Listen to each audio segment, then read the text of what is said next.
आज तीन बहुत बड़ी और ब्रेकिंग खबर आप लोगों के सामने लाया हूं। सबसे पहली खबर यह है, रिया चक्रवर्ती ने कौन सा ऐसा शतरंज का खेल खेला है जिससे कि पूरे देश और दुनिया में और एसेसारियंस के बीच में हड़कंप सी मच गई है। उसके बाद आपको बता दें कि रणदीप हुड्डा ने जो बातें कही हैं फिर से सनसनीखेज खुलासा करती है पूरे बॉलीवुड इंडस्ट्री को लेकर के। रणदीप हुड्डा ने यह कहा कि बॉलीवुड के कुछ माफिया लोग ये कहते हैं कि मुझे एक्टिंग नहीं आती है। बात करेंगे इस विषय में। सोशल मीडिया पे मलाइका अरोरा की एक वीडियो बहुत तेजी से वायरल हो रही है और उस वीडियो में कैसे एक बेगर्स यानी एक भिखारी उनके करीब आती है और किस तरह से उसे धक्के मार के उसको हटाती हैं और वहां से भागने लगती हैं। उस वीडियो को देखकर आपको ऐसा लगेगा कि ऐसे लोग जिनको सारे लोग इतना ऊंचाई तक पहुंचाते हैं, आज उनके साथ ऐसी अभद्रता और घृणात्मक व्यवहार कैसे कोई कर सकता है। इस वायरल वीडियो को आपको मैं इस वीडियो के एंड में ज़रूर दिखाऊंगा, लेकिन इस वीडियो को देखने के लिए आपको वीडियो के एंड तक ज़रूर वेट करना पड़ेगा, क्योंकि ये वीडियो काफ़ी ज़्यादा इंपॉर्टेंट है और आपके दिल दिमाग दोनों को खोल सकता है।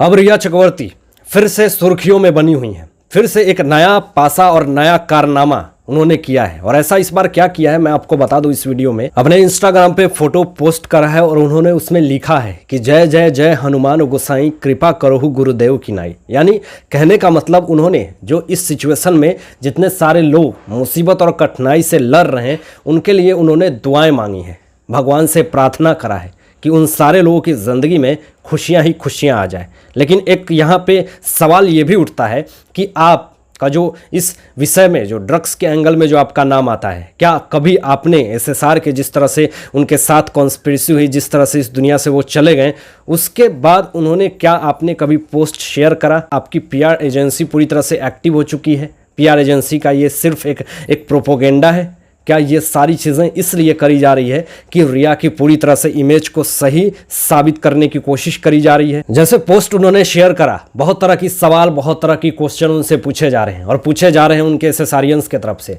कि जो खुद इतनी बड़ी मुसीबत में, इतनी बड़ी परेशानियों को झेल रही हैं, खुद इतने बड़े कॉन्स्पिरेसी में फंसी हुई हैं और खुद इतने बड़े बड़े कांड को करके उन्होंने बैठा हुआ है, और इस सिचुएशन में वो इस तरह से जो फोटो पोस्ट करती हैं और दूसरे के लिए दुआएं मांगती हैं, इससे यही पता चलता है कि वो अपने आप का जो इमेज है वो पूरी तरह से सही करने की कोशिश कर रही हैं। लेकिन जिस तरह से उनका इमेज, जिनका रेपुटेशन पूरी तरह से मटिया मेल हो चुका है, जिस तरह से पूरे देश भर में, दुनिया भर में रिया की जिस तरह से इमेज पूरी तरह से खराब हो चुकी है, और ऐसी स्थिति में ये पोस्ट शेयर करना किस तरफ इशारा दिखाता है, ये आप जरूर बताएं। आज वो दूसरे के लिए दुआ कर रही हैं, लेकिन आप जरा सोचिए कि खुद एक कोरोना वायरस बन करके वो एसएसआर की ज़िंदगी में आती हैं और पूरी तरह से महामारी की तरह उनकी ज़िंदगी में जो फैलती हैं, पूरी तरह से उनकी ज़िंदगी को मटिया मेल कर देती हैं। और उसके बाद भगवान न करे कि ये किसी के ज़िंदगी में ये फिर दोबारा जाएं, और जाएंगी तो शायद ये वायरस से कम नहीं होंगी, क्योंकि इनको अभी अपनी ज़िंदगी को सही करने की ज़्यादा ज़रूरत है। इन्हें दूसरों की दुआएं की ज़रूरत नहीं है,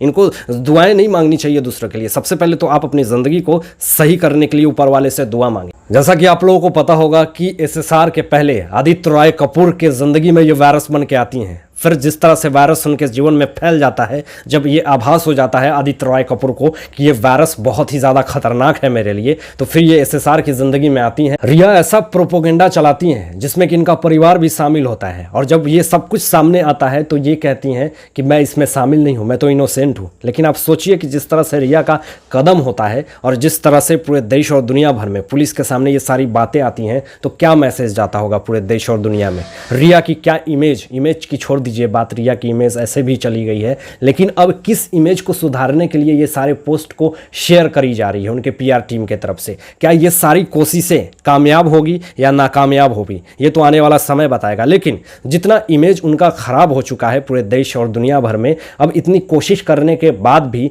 क्या रिया अपनी इमेज को दोबारा बना पाएंगी? क्या रिया पहले की तरह फिर से अपने आप को एक सक्सेसफुल एक्ट्रेस बना पाएंगी? क्या बॉलीवुड इंडस्ट्री में फिर से उनको एक अच्छा काम मिल पाएगा? आने वाले समय में रिया की मुश्किलें बहुत ज़्यादा बढ़ सकती हैं, ये बता देते हैं। रणदीप हुड्डा ने फिर से निकाला है बॉलीवुड इंडस्ट्री का गुदा। आपको बताएं कि किस तरह से रणदीप हुड्डा ने पूरी तरह से बॉलीवुड इंडस्ट्री को लेकर के एक बार फिर निशाना साधा है। उन्होंने कहा है कि मुझे बॉलीवुड इंडस्ट्री के बहुत सारे लोग मुझे सपोर्ट नहीं करते हैं, कोई नहीं कहता कि आप एक अच्छे एक्टर हैं, कोई ये नहीं कहता कि आप एक आउटसाइडर होते हुए भी आपने स्ट्रगल करके बहुत सारी चीज़ों को अचीव करा और बहुत अच्छी अच्छी फिल्में बनी।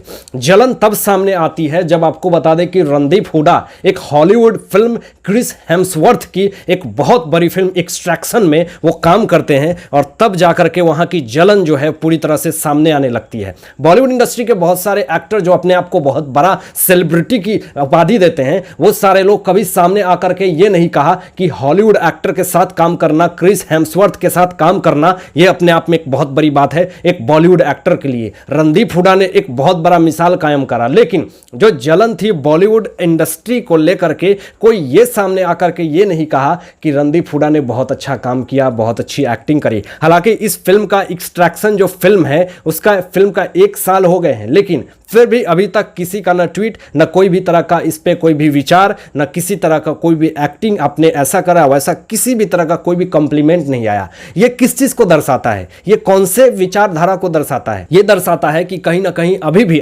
आउटसाइडर को लेकर के एक ऐसा जो व्यवहार है, जो एक आचरण है, वो पूरी तरह से दिख रही है कि एक आउटसाइडर को किस तरह से वहां पे देखा जाता है, एक आउटसाइडर के काम को किस तरह से सपोर्ट नहीं करा जाता है। ये अपने आप में एक बहुत ही शर्मनाक बात है और ये सोचने लायक बात है कि एक आउटसाइडर इतना मेहनत करके उस इंडस्ट्री में आता है। एक चलो बॉलीवुड इंडस्ट्री में अपना नाम तो कमाया ही रणदीप हुड्डा ने, उस पर से हॉलीवुड में एक्सट्रैक्शन एक बहुत बड़ी फिल्म क्रिस हेम्सवर्थ के साथ काम करना, ये अपने आप में एक बहुत ही बड़ी बात है। रणदीप हुड्डा की एक्टिंग आप लोगों ने देखी होगी, हमने भी देखी है। हालांकि मैं उनका बहुत बड़ा फैन हूं क्योंकि उनकी एक्टिंग जो होती है वो किसी भी इंडस्ट्री किसी भी फिल्म में आने के बाद उनमें जान डाल देते हैं। अगर राधे फिल्म में जिस तरह से रणदीप हुड्डा की एक्टिंग है, मैं आपको बता दूं कि राधे फिल्म नहीं चलेगी अगर उसमें रणदीप हुड्डा नहीं होते तो। अगर उनकी फिल्में थोड़ी बहुत भी अगर चलेगी तो सिर्फ और सिर्फ रणदीप हुड्डा की वजह से चलेगी, ना कि सलमान खान की वजह से चलेगी। और आपको बता दें कि रणदीप हुड्डा की जो एक्टिंग होती है वो अपने आप में एक रियलिस्टिक होती है। उनकी एक्टिंग और उनका जो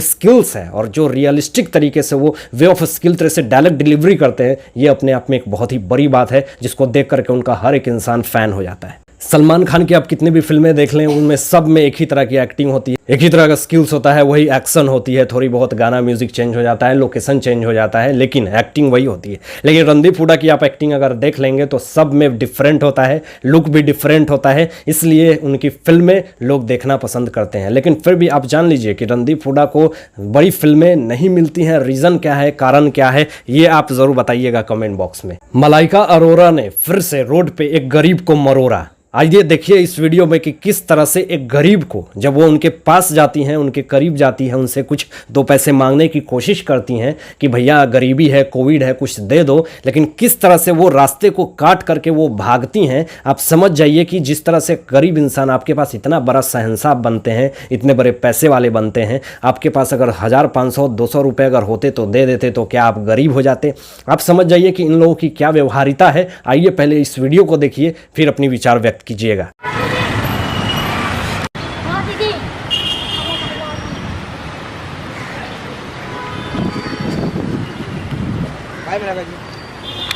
आपने इस वीडियो में देखा और देख करके आप ये देखकर तो यही लग रहा होगा कि किस तरह से मलाइका अरोरा एक गरीब से घृणात्मक करती हैं, घृणा करती हैं। आप बताइए, जिस गरीब इंसान की वजह से आप लोग यहाँ पहुँचते हैं, इतने बड़े बड़े फ्लैट और ऑडी मर्सिडीज़ में घूमते हैं, और आज वो गरीब आपसे कुछ पैसे अगर हाथ फैलाता है तो आप ये देखकर रास्ते काट लेते हैं कि मैं इसे नहीं दूंगा या नहीं दूंगी।